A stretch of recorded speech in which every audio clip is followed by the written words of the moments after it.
अस्सलामुअलैकुम। बेटा मैं अपने नेक्स्ट डिस्कशन लेक्चर के साथ स्टार्ट करने लगा हूँ क्लास को। हमने अपनी लास्ट क्लास में बेटा टॉपिक स्टार्ट किया था नॉन पोलर कॉन्सेप्ट। बेटा मैंने आपको नॉन पोलर कॉन्सेप्ट में दो बातें एक्सप्लेन कर दी थी। पहली बात जो मैंने आपको एक्सप्लेन की थी वो थी ऐसे मॉलिक्यूल जिनमें एटम्स की इलेक्ट्रोनेगेटिविटी का डिफरेंस ज़ीरो हो। ठीक है, यानी इलेक्ट्रोनेगेटिविटी डिफरेंस इज़ ज़ीरो। ये पहला क्राइटेरिया हम डिस्कस कर चुके हैं। ठीक है, मैंने उसकी एग्जाम्पल भी आपको दी बेटा, जैसे क्लोरीन, जैसे ब्रोमीन, जैसे ऑक्सीजन, जैसे नाइट्रोजन, ये सब नॉन पोलर हैं। उसका रीज़न क्या है? क्योंकि बेटा ये इनमें इलेक्ट्रोनेगेटिविटी जो एटम्स के बीच में डिफरेंस है वो ज़ीरो है। मैंने आपको दूसरा क्राइटेरिया एक्सप्लेन किया था किसी नॉन पोलर को नॉन पोलर होने के लिए बेटा इलेक्ट्रोनेगेटिविटी डिफरेंस END, यानी इलेक्ट्रोनेगेटिविटी डिफरेंस इज नेग्लिजिबल। बेटा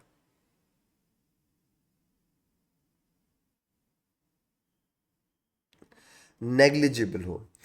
अच्छा, इलेक्ट्रोनेगेटिविटी डिफरेंस नेग्लिजिबल का मतलब होता है कि तकरीबन 0.0 से 0.4 तक का अगर डिफरेंस आ रहा है तो हम इस इलेक्ट्रोनेगेटिविटी को कंसीडर नहीं करते, इस डिफरेंस को, और हम इसे नॉन पोलर की कैटेगरी में डालते हैं। मैंने आपको अपनी लास्ट क्लास में एक छोटी सी बात समझाई थी बेटा कि इलेक्ट्रोनेगेटिविटी का डिफरेंस अगर ज़्यादा हो तो चार्ज इंटेंसिटी ज़्यादा होती है, और अगर इलेक्ट्रोनेगेटिविटी का डिफरेंस कम हो तो चार्ज इंटेंसिटीज़ कम होती हैं। तो ये इलेक्ट्रोनेगेटिविटी का डिफरेंस इतना कम है बेटा कि इसमें चार्ज इंटेंसिटीज़ इतनी कम होती हैं, इतनी कम होती हैं कि उनकी वजह से जो इंटरमोलिकुलर फोर्सेस क्रिएट होती हैं हम उन्हें इग्नोर कर सकते हैं। हम उन्हें कह सकते हैं वो बिल्कुल ऐसी हैं जैसे इंड्यूस्ड इंस्टेंटेनियस डाइपोल हो। सही है, तो हम लोगों ने दो क्राइटेरिया डिस्कस किए। हमारा तीसरा क्राइटेरिया था बेटा जो हमने डिस्कस करना है आज, और वो है polarities are cancelled out। polarities are cancelled out।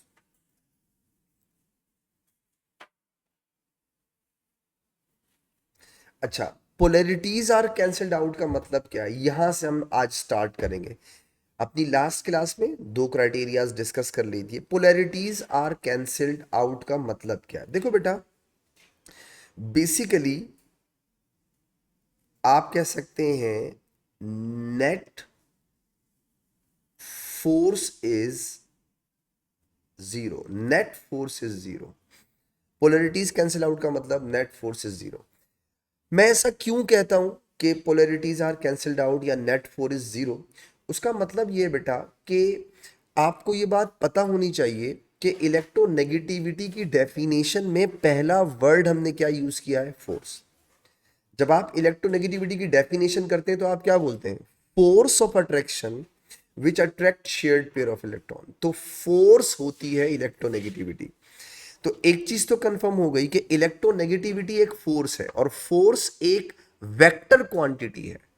और बेटा वेक्टर अगर सेम मैग्नीट्यूड के हों और ऑपोजिट डायरेक्शन में हों तो बेटा वो एक दूसरे से कैंसिल आउट हो जाते हैं।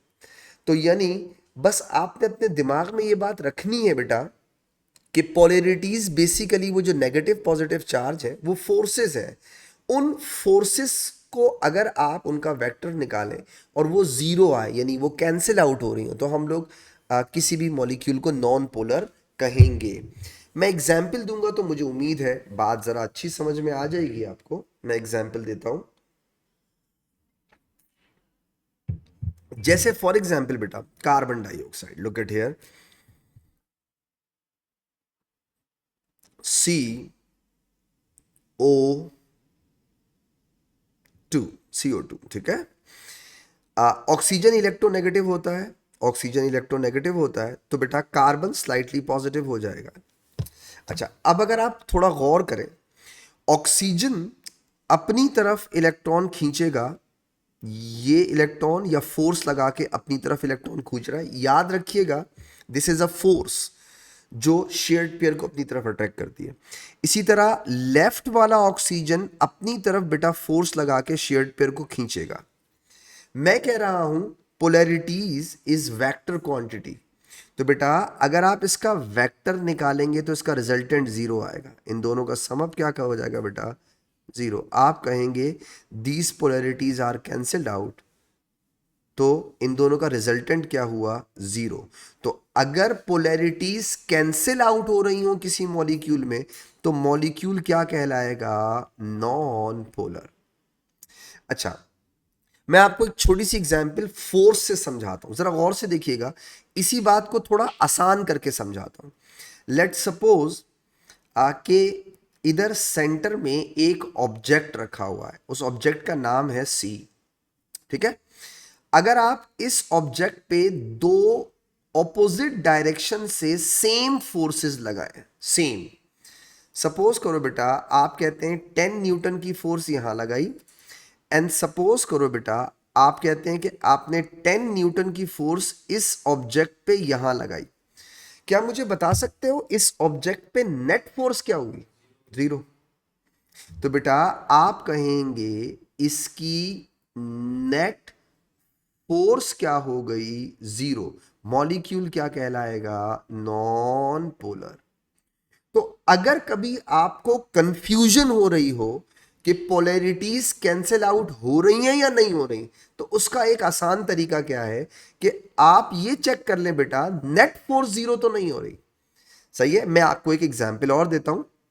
जैसे फॉर एग्जांपल बेटा एक दफा इसने पूछा, ये बताओ, यहां देखिएगा अभी समझ में आ जाएगी बात, एल्यूमिनियम क्लोराइड के लिए बेटा ये देखिएगा, एल्यूमिनियम है, ठीक है, एक क्लोरीन यहां है, एक क्लोरीन यहां है, और बेटा एक क्लोरीन यहां है। अब गौर से देखिएगा, दोबारा बात समझाता हूं।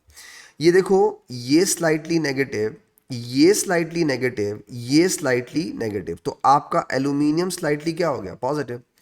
अच्छा, अब पोलैरिटीज देखिएगा बेटा, देखो पोलैरिटीज का मतलब वेक्टर क्वांटिटी याद रखिएगा, फोर्स होती है ये, ठीक है, 1, ये हो गया 2, और ये हो गया 3।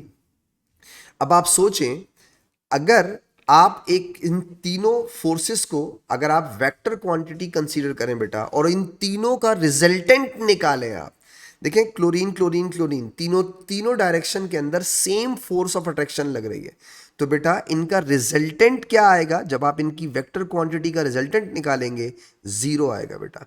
ये मॉलिक्यूल क्या कंसीडर होगा बेटा, नॉन पोलर। अब आप देखें इसको समझाने का एक और आसान तरीका, जैसे मैंने आपको ऊपर वाली बात समझाई है। चलें, लेट्स सपोज बेटा कि ये एक ऑब्जेक्ट है, मुझे बताइएगा जरा, बात समझिएगा, ये एक ऑब्जेक्ट है एल्यूमिनियम, ठीक है। अगर आप इस अपवर्ड डायरेक्शन में सपोज 10 न्यूटन की फोर्स लगा रहे हैं, 120 के एंगल से एक और फोर्स लग रही है इसी ऑब्जेक्ट के ऊपर बेटा 10 न्यूटन की, और इसमें भी 120 के एंगल से थर्ड फोर्स लगा रहा है कोई शख्स 10 न्यूटन की। अगर मैं आपसे पूछूं, ये बताओ इस ऑब्जेक्ट पे नेट फोर्स क्या होगी। आपने 10 न्यूटन 10 न्यूटन 10 न्यूटन की फोर्स लगाई हुई है, इनमें 120 का एंगल है, यानी 120 के एंगल से बेटा, तो क्या आप जैसे सिंपल सी, आपका ऑब्जेक्ट किस डायरेक्शन में जाएगा, अपवर्ड, डाउनवर्ड, लेफ्ट, राइट, कहीं भी नहीं जाएगा। इसका मतलब क्या हुआ, इसका मतलब ये हुआ इस ऑब्जेक्ट पे नेट फोर्स क्या है बेटा, जीरो हो गई है। तो नेट फोर्स अगर जीरो हो जाए बेटा, आपका मॉलिक्यूल क्या कंसीडर होता है, नॉन पोलर। तो कितनी आसान सी बात है, आपको कभी भी पोलैरिटीज कैंसिल आउट करनी हो तो polarity is a force, force is a vector quantity, चाहो उसका रिजल्टेंट निकाल लो वो जीरो आ जाए, वरना बहुत आसान तरीके से देख लो, चेक करो उस पे नेट फोर्स है या नहीं। अगर उस पे नेट फोर्स है, इसका मतलब ये हुआ बेटा वो पोलर है, और अगर नहीं है नेट फोर्स जीरो हो रही है, इसका मतलब है नॉन पोलर है।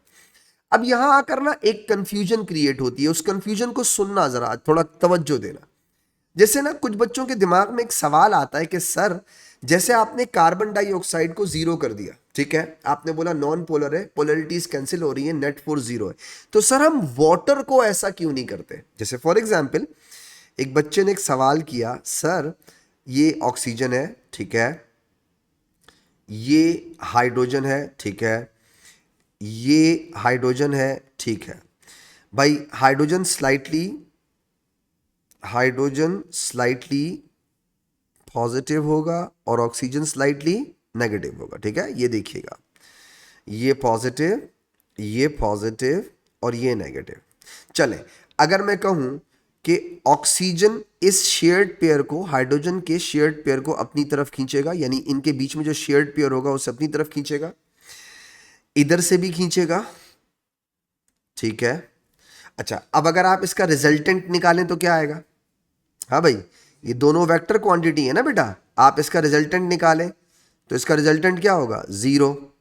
तो अगर ये पोलैरिटीज कैंसिल आउट हो जाएं तो वाटर को भी तो नॉन पोलर होना चाहिए, बिल्कुल होना चाहिए, लेकिन आप तो कहते हैं वाटर इज पोलर, बिल्कुल कहता हूं। रीजन क्या है? रीजन ये है कि वाटर की शेप ऐसी नहीं होती, वाटर की शेप ऐसी नहीं होती, सही है, it's not the water shape, या मैं कहना चाह रहा हूं वाटर इज नॉट लीनियर बेटा, वाटर लीनियर नहीं होता। तो अगर तुम थोड़ा सा सोचो तो तुम्हें शायद मेरी बात और अच्छी समझ में आ जाए कि नॉन पोलर को नॉन पोलर कहते हैं, उसके लिए जब आप तीसरा क्राइटेरिया यूज करें बेटा, तो थर्ड क्राइटेरिया से पहले आपको किसी मॉलिक्यूल का शेप पता होना जरूरी है। विदाउट नोइंग द शेप अगर आप पोलैरिटीज कैंसिल आउट करेंगे बेटा, तो आपका आंसर ज्यादातर गलत आएगा। तो इसका मतलब यह हुआ, तीसरा क्राइटेरिया यूज करने से पहले हमें चाहिए कि हमें मॉलिक्यूल का शेप पता होना चाहिए, बिल्कुल एग्जैक्टली। अगर आप बगैर मॉलिक्यूल के शेप के करेंगे ना बेटा, तो आपकी पोलैरिटीज में भी आपको कुछ धोखा दे दे, गलत हो जाए।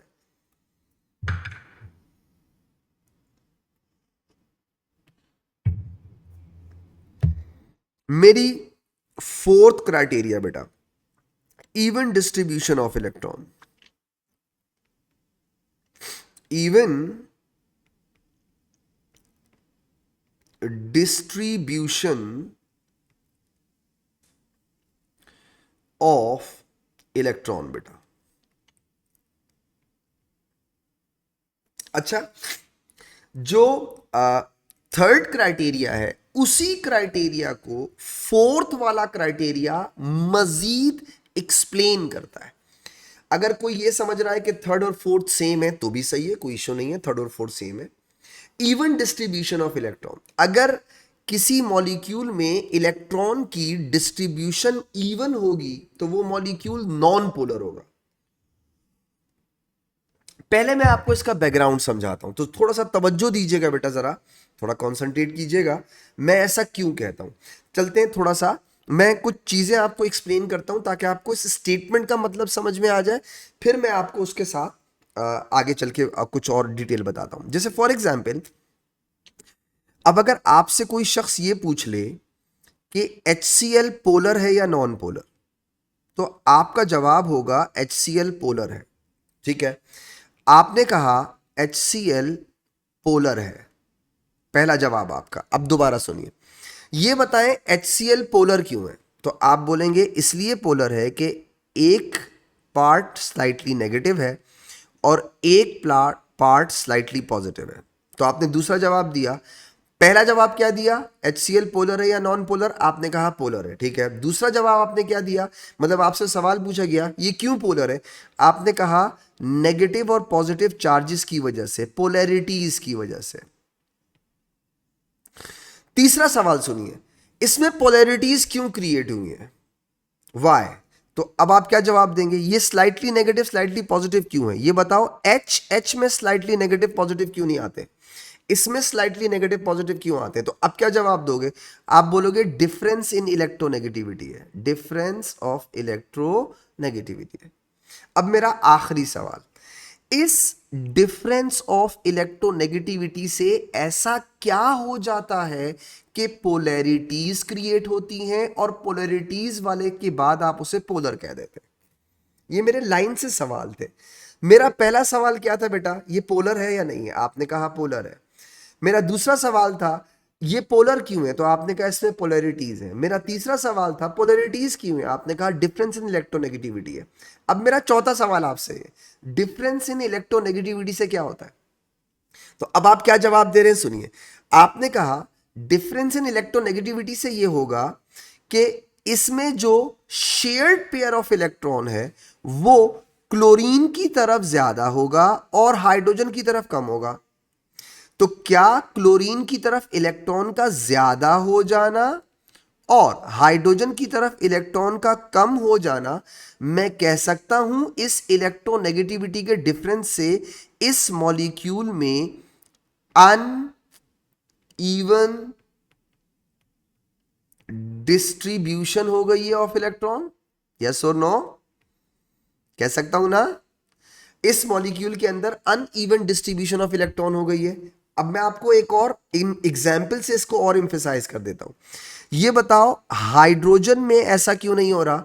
हाइड्रोजन में इसलिए ऐसा नहीं हो रहा कि हाइड्रोजन का शेयर्ड पेयर बिल्कुल दोनों के सेंटर में होगा। इसका मतलब ये हुआ हाइड्रोजन मॉलिक्यूल के अंदर इलेक्ट्रॉन की डिस्ट्रीब्यूशन इवन है, यानी इवन डिस्ट्रीब्यूशन ऑफ इलेक्ट्रॉन है। तो अब अगर इन चारों बातों को समराइज करें बेटा, डिफरेंस इन इलेक्ट्रोनेगेटिविटी से क्या होता है? अनइवन डिस्ट्रीब्यूशन ऑफ इलेक्ट्रॉन होता है। तो अब अगर आप छोटी सी एक बात को समझ जाए, आपको जिंदगी में सुकून हो जाएगा बेटा। मॉलिक्यूल पोलर उस वक्त कहलाते हैं जब उन मॉलिक्यूल में इलेक्ट्रॉन की डिस्ट्रीब्यूशन अनइवन होती है बेटा। जब मॉलिक्यूल के अंदर इलेक्ट्रॉन की डिस्ट्रीब्यूशन अनइवन होगी बेटा, उस अनइवन डिस्ट्रीब्यूशन की वजह से आपका मॉलिक्यूल पोलर हो जाता है। इसका मतलब क्या हुआ? अब आप सिंपल सी बात सुने।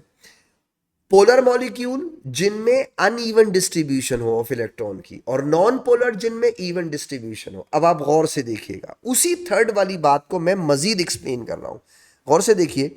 फॉर एग्जाम्पल बेटा, CCl4 कार्बन टेट्राक्लोराइड, ठीक है? यहां देखिएगा बेटा, अगर आप कार्बन टेट्राक्लोराइड को देखें तो ये ऐसा होता है, ठीक है?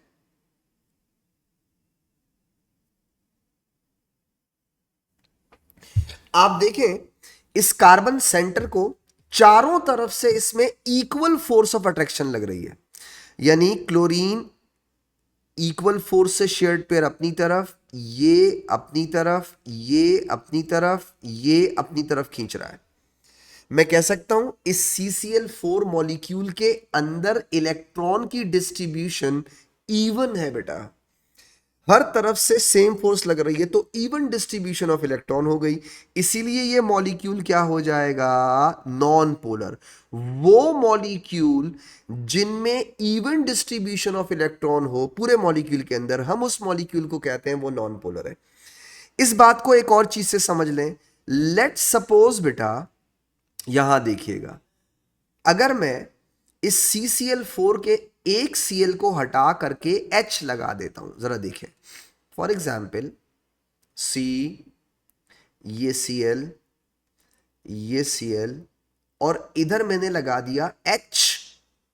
अब आप देखें ये भी खींच रहा होगा, ये भी खींच रहा होगा, ये भी खींच रहा होगा, बट यहां पे डिफरेंट इलेक्ट्रोनेगेटिव एटम आ गया। आपको पता है इस डिफरेंट इलेक्ट्रोनेगेटिव एटम के आने से क्या हो गया?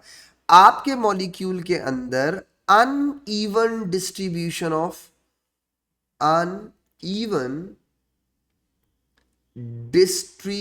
डिस्ट्रीब्यूशन ऑफ इलेक्ट्रॉन हो गई बेटा।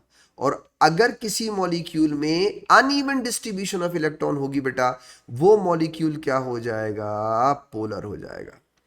तो जो तुमने वहां अप्लाई किया था थर्ड क्राइटेरिया में, उसी को मैं इनहेंस कर रहा हूं, उसी को मैं और आगे अच्छे तरीके से समझा रहा हूं। वहां मैंने आपसे कहा पोलैरिटीज या फोर्सेस कैंसिल आउट, उसी को अगर आप इवन और अनइवन से सॉल्व कर लें तो भी समझ में आ जाएगी बात। तो अनइवन डिस्ट्रीब्यूशन हो किसी में, वो पोलर होगा, इवन डिस्ट्रीब्यूशन हो वो नॉन पोलर होगा। अब मैं आपको एक एग्जाम्पल से समझाता हूं। पास पेपर का एक सवाल देखिएगा। एक दफा इसने एक सवाल पूछा, मैं आपको उस रेफरेंस दे के बता देता हूं। चार ऑप्शंस थे, उन चार ऑप्शंस में से मैं, यहां देखिएगा, दो ऑप्शंस तो मैं आपके सामने बना सकता हूं। जैसे बेटा सी ओ, यहां था H, यहां था H, C double bond O, यहां था Cl, यहां था Cl। चारों ऑप्शन दे देता हूं, ये देखें, ये CCl4 था बेटा,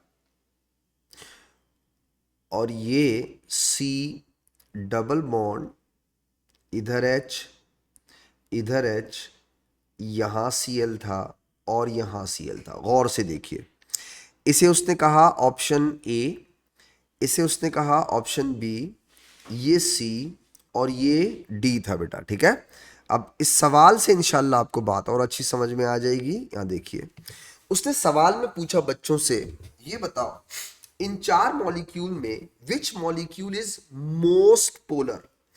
उसने पूछा मोस्ट पोलर मॉलिक्यूल बताओ, इन सब में मोस्ट पोलर मॉलिक्यूल कौन सा होगा। तो अब पहले तो देखें बेटा, मैं ऑप्शन डी से शुरू करूंगा। ये स्लाइटली नेगेटिव है और ये स्लाइटली नेगेटिव है। ठीक है, हाइड्रोकार्बन्स के बॉन्ड तो वैसे ही नॉन पोलर होते हैं। अब आप देखें, ये इधर जा रहा है और ये इधर जा रहा है, तो मैं कह सकता हूं ये पोलैरिटीज कैंसिल हो रही हैं।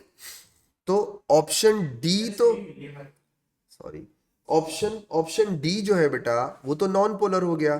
ठीक है, अब ऑप्शन सी पे आ जाए। ये स्लाइटली नेगेटिव, ये स्लाइटली नेगेटिव, ये स्लाइटली नेगेटिव और ये स्लाइटली नेगेटिव। अगर आप थोड़ा गौर करें बेटा, तो इसमें भी पोलैरिटीज कैंसिल हो रही हैं, नंबर वन। और आप कह सकते हैं ऑप्शन सी के अंदर इवन डिस्ट्रीब्यूशन ऑफ इलेक्ट्रॉन है, तो ये भी नॉन पोलर हो गया। वो हमसे पूछ रहा है विच one is the most polar, तो अब दो में से कोई एक आंसर है, ए और बी। अच्छा, अब यहां पर आके कुछ बच्चे सोचते हैं कि सर अगर आप इलेक्ट्रोनेगेटिविटी दे दें तो हम सॉल्व कर लेंगे। बिल्कुल सही सोच रहे हो, अगर आपको इलेक्ट्रोनेगेटिविटी दे दी गई ना तो आप इसे सॉल्व कर लेंगे और सही वाला आंसर निकाल लेंगे। मसला ये था बेटा कि इसने क्वेश्चन के अंदर इलेक्ट्रोनेगेटिविटी की वैल्यू गिवन नहीं दी थी, और मैंने आपको इससे पहले भी एक नसीहत की है। आप लोग अगर मेरी बात को थोड़ा सा याद रखें, मैंने आपसे कहा था कि अगर कभी किसी क्वेश्चन में आपको ऐसा फील हो रहा हो कि इलेक्ट्रोनेगेटिविटी देनी चाहिए और उसने इलेक्ट्रोनेगेटिविटी नहीं दी हो, तो इसका मतलब होता है आप उसे ट्रेंड से सॉल्व करें बेटा, ट्रेंड से। जैसे फॉर एग्जांपल ऑक्सीजन राइट पे होता है, क्लोरीन राइट पे होता है, तो इसका मतलब है ऑक्सीजन और क्लोरीन मोस्ट इलेक्ट्रोनेगेटिव एटम है। जबकि यहां देखें, अब फॉर एग्जांपल बेटा जरा देखिएगा, ये भी मोस्ट इलेक्ट्रोनेगेटिव, ये भी मोस्ट इलेक्ट्रोनेगेटिव, ये भी मोस्ट इलेक्ट्रोनेगेटिव, लेकिन यहां देखिए बेटा ऑक्सीजन मोस्ट इलेक्ट्रोनेगेटिव तो होगा, लेकिन आप चेक करें हाइड्रोजन मोस्ट इलेक्ट्रोनेगेटिव एटम नहीं है। अब आप ए और बी ऑप्शन में ट्रेंड से भी सॉल्व कर सकते हैं। आप लेफ्ट टू राइट गए तो इलेक्ट्रोनेगेटिविटी बढ़ती है। ऑक्सीजन और क्लोरीन मोस्ट इलेक्ट्रोनेगेटिव एटम है, इसका मतलब हुआ ऑप्शन बी के अंदर अनइवन डिस्ट्रीब्यूशन ऑफ इलेक्ट्रॉन कम होगी, इवन डिस्ट्रीब्यूशन ज्यादा होगी। जबकि ऑप्शन ए के अंदर ऐसा नहीं है, ऑप्शन ए के अंदर ज्यादा होगी। मैं इसको ना एक और एग्जाम्पल से समझाऊंगा तो मुझे यकीन है बात समझ में आ जाएगी। जरा इस ऑप्शन ए को एक ऑब्जेक्ट से समझिएगा और अच्छा समझ में आ जाएगा बेटा। यहां देखिएगा, सपोज करो बेटा ये आपका एक ऑब्जेक्ट है, उस ऑब्जेक्ट का आपने कहा सी, ठीक है। गौर से देखिएगा, अभी बात समझ में आ जाएगी। आपने इस ऑब्जेक्ट पर अपवर्ड फोर्स लगाई है 100 न्यूटन की बेटा, ठीक है। और यहां से आपने फोर्स लगाई है बेटा, सपोज करो 10 न्यूटन की, और यहां भी आप फोर्स लगा रहे हैं 10 न्यूटन की। हाइड्रोजन को मैं 10 न्यूटन दे रहा हूं, ठीक है। वो मोस्ट इलेक्ट्रोनेगेटिव नहीं होता। अब जरा कार्बन की तरफ आ जाएं, ऑप्शन बी की तरफ आ जाएं, जरा बी को देखिएगा बेटा। ये अब आपको इंशाल्लाह और अच्छा समझ में आ जाएगा। सपोज करो ये था एक ऑब्जेक्ट, ठीक है, उसे मैंने कहा सी।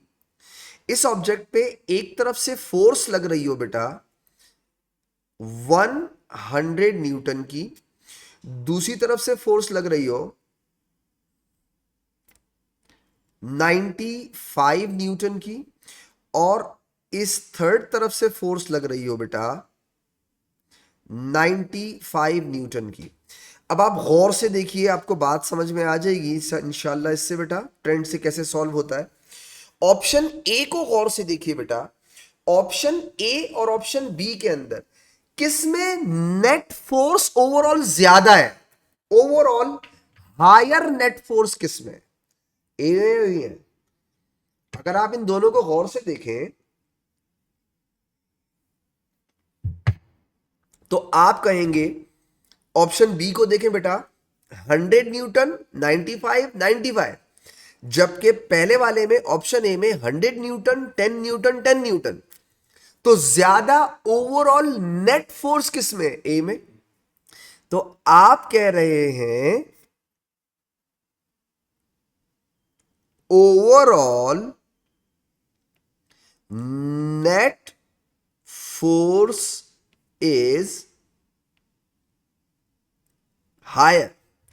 इसीलिए बेटा which one is most polar? The right answer was A बेटा।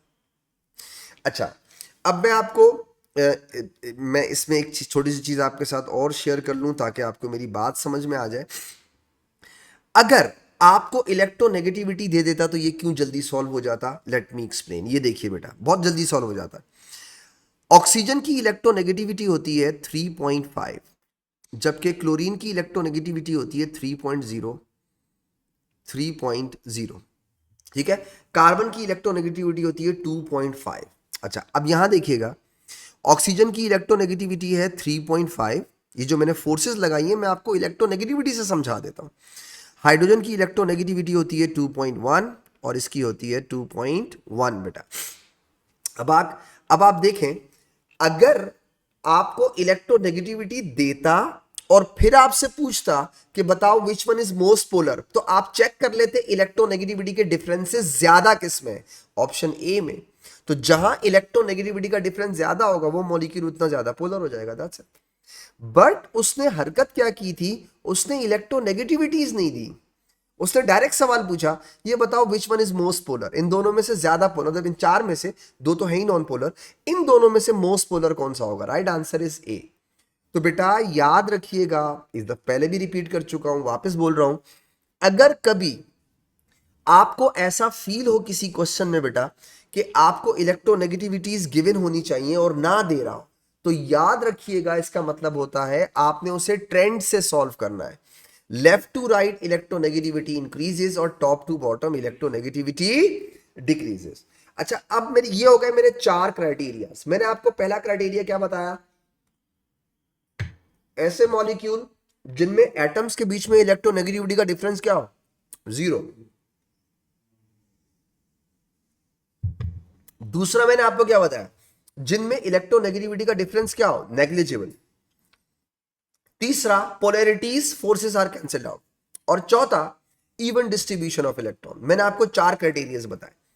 अब आप देखिएगा, इसी के साथ जुड़ा हुआ एक छोटा सा टॉपिक और है, 2 मिनट में समझ में आ जाएगा। कभी कभी आपने यकीनन पास्ट पेपर अगर सॉल्व किया, आप पास पेपर में क्वेश्चन देखें, कभी कभी वो लिखता है which of the following molecule has overall largest dipole, ऐसे बोलता है। तो ये डाइपोल होता क्या, छोटी सी बात सुनने बड़ा।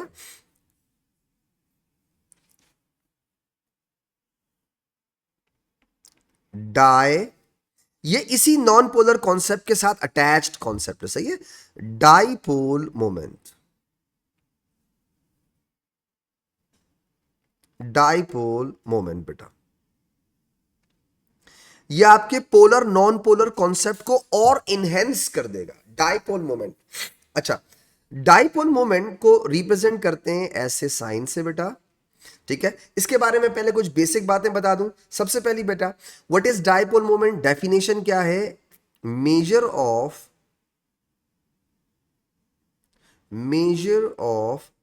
Net polarity, measure of net polarity of a molecule.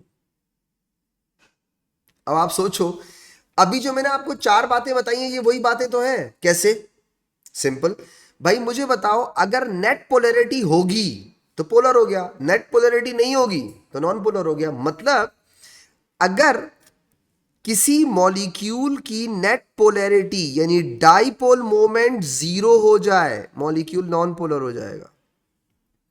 यही तो समझा रहा था इतनी देर से, चारों क्राइटेरिया के अंदर यही बात तो बता रहा था। अब देखो, और अगर आपका डाइपोल मोमेंट जीरो ना हो यानी नेट पोलैरिटी हो तो मॉलिक्यूल क्या हो जाएगा, पोलर। अच्छा, अब फर्क क्या है सर, आपने चार क्राइटेरियाज बताए, अब आप उसके बाद डाइपोल मोमेंट बता रहे हैं, कोई फर्क नहीं है बेटा। उसी बात को मैं मजीद एक्सप्लेन कर रहा हूं थोड़ा और अच्छे तरीके से, with the help of dipole moment.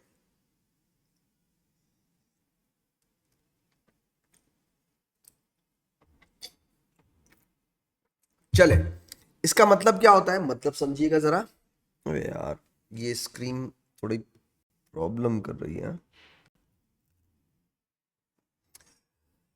Okay, जरा देखिए, पहले मैं आपको डाइपोल मोमेंट के बारे में कुछ बेसिक बातें बता दूं, फिर मैं आगे चलता हूं बेटा, याद रखिएगा। पहली बात, अगर किसी मॉलिक्यूल की नेट पोलैरिटी जीरो हो, डाइपोल मोमेंट जीरो हो, वो नॉन पोलर होगा। और अगर किसी मॉलिक्यूल की नेट पोलैरिटी जीरो ना हो तो वो पोलर होगा। अब अगली बात सुने, डाइपोल मोमेंट को रिप्रेजेंट किया जाता है इस तरह के एरो से। देखो, कहीं पे भी ये एरो देखो ना, ऐसा एरो, और उसकी दुम पे एक क्रॉस देखो ऐसे, इसको बोलते हैं डाइपोल मोमेंट। कहीं पे भी तुम्हें पास पेपर में, बुक्स के अंदर, नेट पर कहीं पे भी इस तरह का एरो मिले जिसकी दुम पे एक क्रॉस लगाओ, उसे कहते हैं बेटा ये डाइपोल मोमेंट है। एरो हमेशा पॉजिटिव से नेगेटिव की तरफ होता है, हमेशा पॉजिटिव से नेगेटिव की तरफ। और अगर उस मॉलिक्यूल के अंदर लोन पेयर है तो बेटा पॉजिटिव से लोन पेयर की तरफ होगा, ठीक है, पॉजिटिव से लोन पेयर की तरफ होगा। पॉजिटिव का मतलब न्यूक्लियस बेटा, ठीक है, पॉजिटिव का मतलब न्यूक्लियस। ये जो पॉजिटिव है ये बेसिकली किसको रिप्रेजेंट कर रहा होता है, न्यूक्लियस को। ये हो गई दूसरी बात। पहली बात, डाइपोल मोमेंट जीरो हो नॉन पोलर होगा, डाइपोल मोमेंट जीरो ना हो इसका मतलब है पोलर होगा। इसको रिप्रेजेंट कैसे करते हैं, एरो से बेटा, एरो हमेशा प्लस से माइनस की तरफ होता है। तीसरी बात, ऊपर में पहले बता चुका हूं, ये वेक्टर क्वांटिटी होती है बेटा, वेक्टर क्वांटिटी होती है। इसका मतलब ये हो गया, इसकी एक इसका मतलब ये हो गया बेटा, इसकी एक डायरेक्शन होगी, ठीक है, और ये एक फोर्स है बेटा बेसिकली। डाइपोल मोमेंट किसके बराबर होता है बेटा, Q उन मॉलिक्यूल का चार्ज और इनटू उन मॉलिक्यूल का डिस्टेंस बेटा, ठीक है। अच्छा, अब मैं आपको एक एग्जाम्पल दूंगा तो मुझे यकीन है बात समझ में आ जाएगी। फॉर एग्जाम्पल, कार्बन डाइऑक्साइड को देखिएगा बेटा, लुक एट हियर, ये हो गया CO2, वही बातें जो मैंने ऊपर पढ़ाई हैं वो मैं आपको डाइपोल मोमेंट से समझा देता हूं। ये देखिए बेटा, सी ओ, ये हो गया ओ, ठीक है। ये स्लाइटली नेगेटिव, ये स्लाइटली नेगेटिव, ये स्लाइटली पॉजिटिव, ठीक है। अच्छा चलें इसका डाइपोल मोमेंट निकालते हैं। तो बेटा मैं कह सकता हूं कार्बन की तरफ से एरो बनाएंगे ऑक्सीजन की तरफ, ये हो गया इस बॉन्ड का डाइपोल। इसी तरह इससे यहां तक का ये हो गया इस कार्बन ऑक्सीजन का डाइपोल। अब आप बताएं बेटा नेट पोलैरिटी इस मॉलिक्यूल में है या नहीं है? भाई नेट पोलैरिटी यानी अगर आप इन दोनों को ऐड करें तो फोर्सेस है ना, तो नेट पोलैरिटी क्या होगा? तो अगर आप इसका Q इंटू डी और इसका Q इंटू डी देखें तो जो नेट डाइपोल आएगा, नेट डाइपोल इसका क्या आ जाएगा? जीरो। और नेट डाइपोल जीरो आने का मतलब हो गया ये मॉलिक्यूल क्या हो जाएगा? Non polar. तो एक चीज समझ लेना अच्छे तरीके से, अगर कभी एग्जामिनर क्वेश्चन कर रहा हो आपसे which of the following has overall largest dipole, largest dipole का मतलब मोस्ट पोलर। अंडरस्टैंड क्यों? क्योंकि डाइपोल अगर जीरो है तो नॉन पोलर है, डाइपोल जीरो नहीं है तो वो क्या होगा? पोलर। तो कभी भी लार्जेस्ट डाइपोल का वर्ड यूज करें इसका मतलब होता है मोस्ट पोलर की बात कर रहा है। अब वो जो ऊपर मैंने आपको वाटर के बारे में बताया था ना, उसको डाइपोल से चेक करें आपको और अच्छा समझ में आ जाएगा। ये देखिएगा बेटा H2O, ये देखें आप, कार्बन डाइऑक्साइड का डाइपोल जीरो है।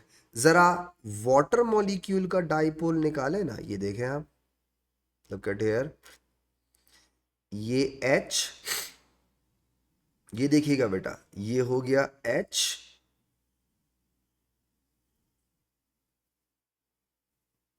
मैं इसका निकाल के दिखाता हूं आपको।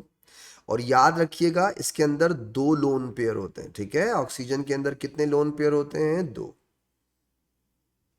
तो जरा अच्छे से बना दूं, एक लोन पेयर ये रहा, एक लोन पेयर ये रहा, ठीक है। अब देखिएगा जरा स्लाइटली नेगेटिव पॉजिटिव देखिएगा बेटा, ये हो गया पॉजिटिव, ये हो गया पॉजिटिव, ऑक्सीजन हो गया नेगेटिव, ठीक है।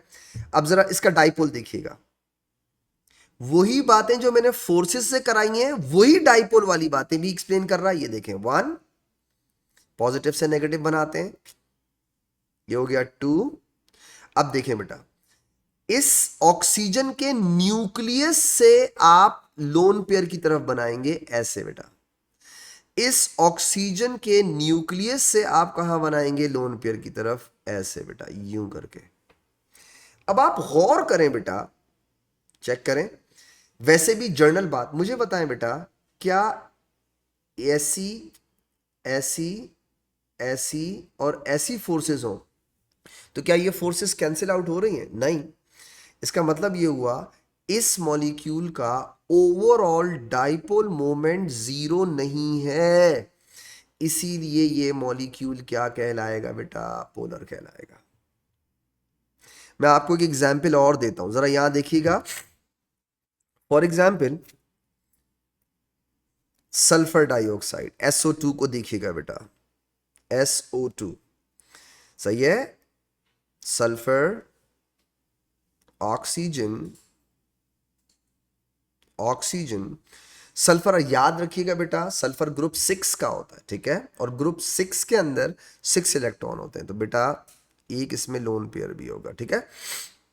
Now this is negative, this is negative, this is positive. गौर से देखिए, अब जैसे फॉर एग्जाम्पल कुछ लोग कहते हैं कि यार कार्बन डाइऑक्साइड अगर नॉन पोलर है तो सल्फर डाइऑक्साइड को नॉन पोलर होना चाहिए। नहीं होता ना, क्यों नहीं होता? सुने जरा देखिएगा इसका ओवरऑल फोर्सेस चेक कीजिए बेटा, ये हो गया इस सल्फर ऑक्सीजन के डाइपोल बॉन्ड, ये हो गया इस सल्फर और ऑक्सीजन का डाइपोल। अच्छा, डाइपोल हमेशा एटम के न्यूक्लियस से, प्रोटॉन से लोन पेयर की तरफ जाता है, तो ये हो गया इसका डाइपोल। अबे यार, ये हो गया इसका डाइपोल, ठीक है। अब देखें, बताएं फोर्सेस कैंसिल हो रही है नहीं हो रही? नहीं हो रही है। और अगर फोर्सेस कैंसिल ना हो रही हो इसका मतलब है नेट फोर्स है, यानी नेट डाइपोल है। तो आप इसे क्या कहेंगे, ये मॉलिक्यूल क्या हो गया बेटा, पोलर हो गया।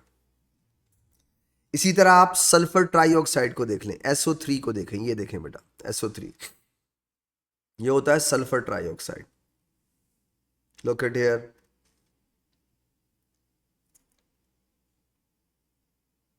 इसमें कोई लोन पेयर नहीं होता। बता सकते हो इसकी ओवरऑल फोर्सेस कैंसिल आउट हो रही है नहीं हो रही? हाँ भाई, sulphur trioxide is it polar और नॉन पोलर? नॉन पोलर होता है बेटा, गुड, बिल्कुल। और इसलिए नॉन पोलर है बेटा क्योंकि इसमें पोलैरिटीज क्या हो रही हैं, कैंसिल आउट। और अगर पोलैरिटीज कैंसिल आउट हो रही हैं तो आप कहेंगे इसका डाइपोल मोमेंट जीरो है, मॉलिक्यूल क्या हो जाएगा, नॉन पोलर। एक आसान सी ट्रिक बताता हूं, हमेशा याद रखिए, दो दो छोटी छोटी बातें याद रखिएगा। पहली बात बेटा, डाइपोल मोमेंट जैसे अगर आपको शॉर्ट में सॉल्व करना हो, जल्दी जल्दी सॉल्व करना हो, आसान तरीका है। अगर किसी मॉलिक्यूल में जो आपके सिलेबस में, वो तो बहुत ही आसान है, लोन पेयर वाले जितने भी होते हैं ना, लोन पेयर वाले, ठीक है, लोन पेयर वाले जितने भी मॉलिक्यूल होते हैं वो सब के सब पोलर ही होते हैं आपके सिलेबस में, ठीक है। कुछ एक्सेप्शंस हैं, हम उसे डिस्कस नहीं कर रहे, कुछ एक्सेप्शंस हैं, बट आप यहां तक इसमें एएस लेवल में याद रखिएगा, जहां जहां आपको लोन पेयर नजर आएगा किसी मॉलिक्यूल के अंदर, उसका कुछ ना कुछ डाइपोल होगा, जीरो नहीं होगा, और वो पोलर होगा, ठीक है। और दूसरी चीज, एक और बात याद रखिएगा, दो बातें बस बता रहा हूं। If net force is zero, किसी भी मॉलिक्यूल में नेट फोर्स जीरो हो, वो मॉलिक्यूल नॉन पोलर होगा।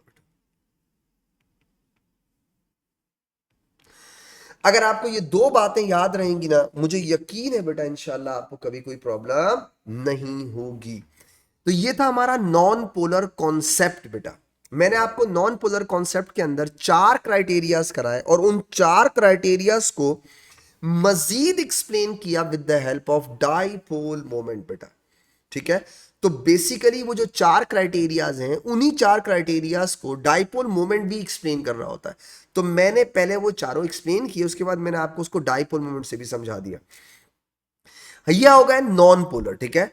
अच्छा, छोटा सा एक इसी का साथ एक टच्ड हमारा छोटा सा टॉपिक और है, नॉन पोलर या इंड्यूस डाइपोल फोर्सेस जो होती हैं, नॉन पोलर के बीच में जो इंटरमॉलिक्यूलर फोर्सेस होती हैं, वो किस पे डिपेंड करती हैं, उनकी स्ट्रेंथ किस पे डिपेंड करती है। और छोटा सा एक टॉपिक है बेटा, स्ट्रेंथ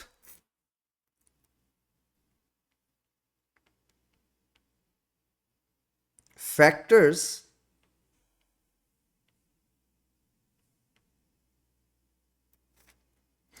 factors affecting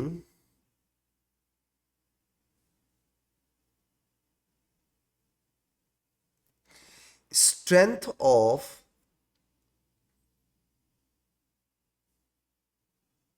induced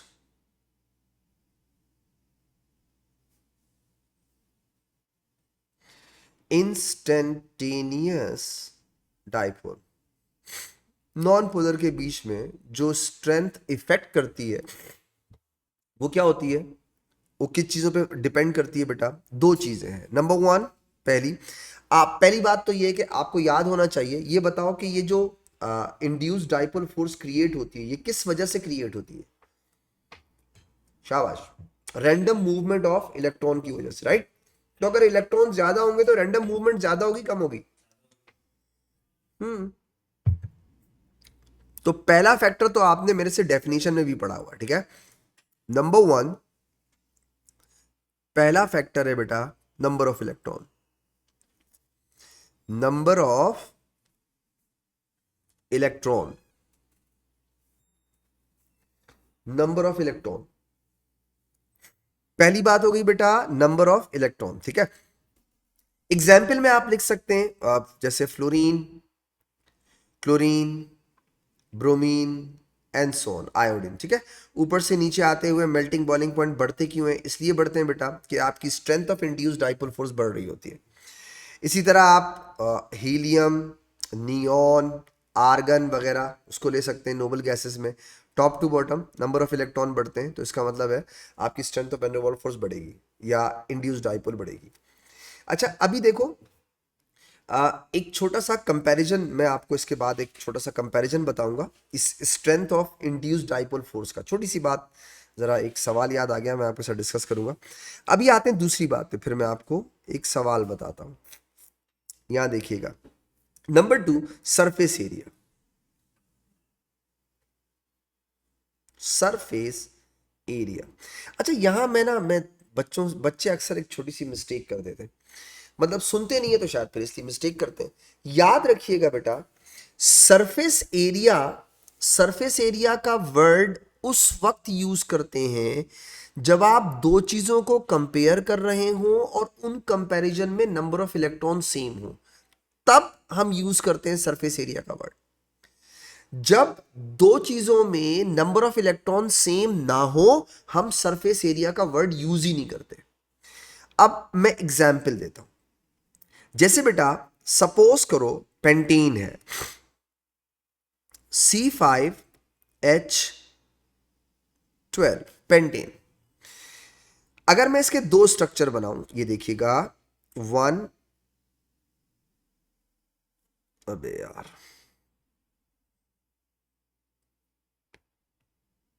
जैसे बेटा मैं इसके दो स्ट्रक्चर बनाने लगा हूं, जरा देखें, CH3, CH2, CH2, CH2 और CH3 बेटा, ठीक है। मैं इसका एक और स्ट्रक्चर बनाने लगा हूं आपके सामने, ये देखिएगा, CH3, C, CH3, CH3, CH3। Suppose करो ये है ए कंपाउंड और ये है कंपाउंड बी, ठीक है। अब इन दोनों का मॉलिक्यूलर फॉर्मूला सेम है तो ऑब्वियसली इन दोनों में नंबर ऑफ इलेक्ट्रॉन तो सेम है। अब सवाल यह है कि अब strength of induced dipole force किस पे डिपेंड करेगी बेटा? सरफेस एरिया पे करेगी। जैसे एग्जाम्पल दे रहा हूं, जरा सुनिएगा। देखो ऑप्शन ए वाले को देखिएगा, एक मॉलिक्यूल इसका ये रहा, एक मॉलिक्यूल इसका मैं और बनाता हूं, जरा देखें,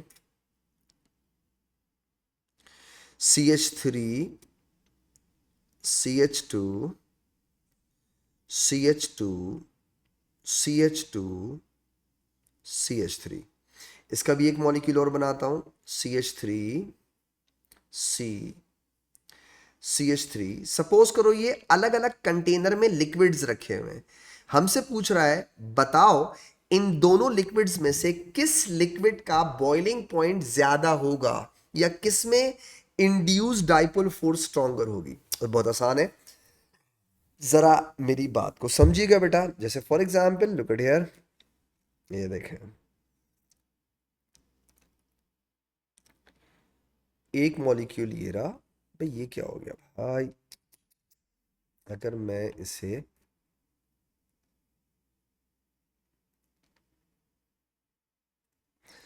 ये ऐसा क्यों हो रहा है बेईमानी कर रहा,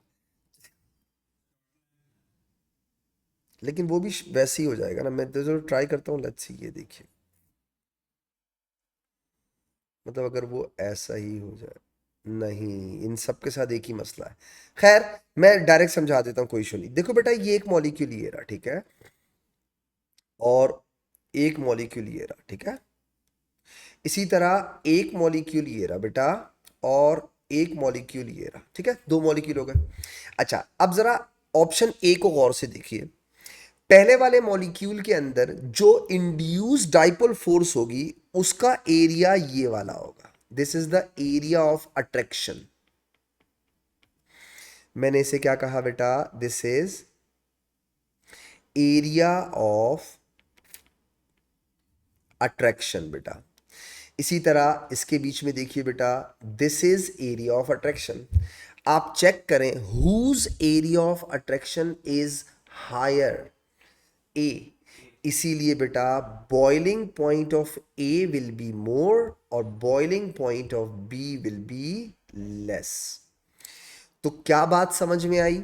समझ में ये आई बेटा कि अगर मॉलिक्यूल का सरफेस एरिया बढ़ाओगे तो उसकी instantaneous dipole dipole forces stronger होती जाएंगी।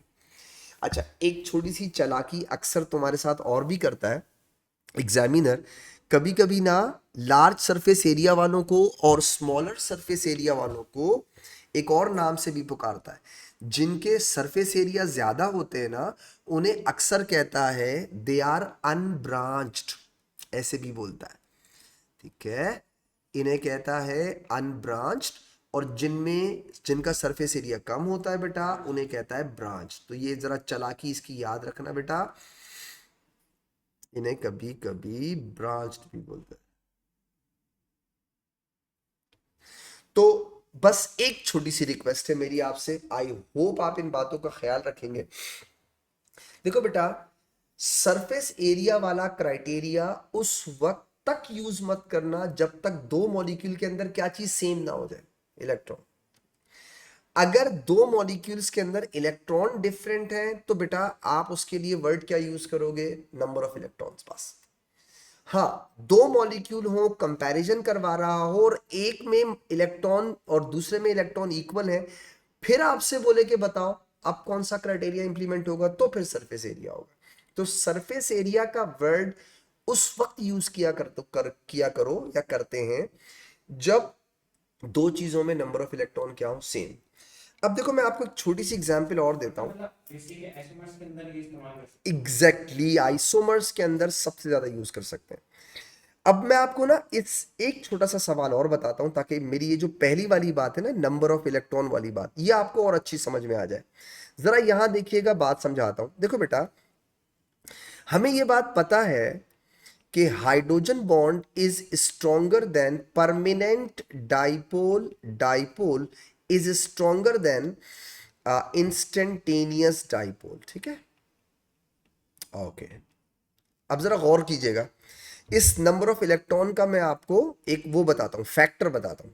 अब जरा याद रखिएगा, दुनिया का हर वो मॉलिक्यूल जिसके अंदर नंबर ऑफ इलेक्ट्रॉन होंगे उसमें इंस्टेंटेनियस इंड्यूस्ड डाइपोल फोर्स होगी। ठीक है, अब एक सवाल देखिएगा, उसने पूछा HCl के अंदर डाइपोल डाइपोल फोर्स होती है। HCl रूम टेम्परेचर पे गैस है।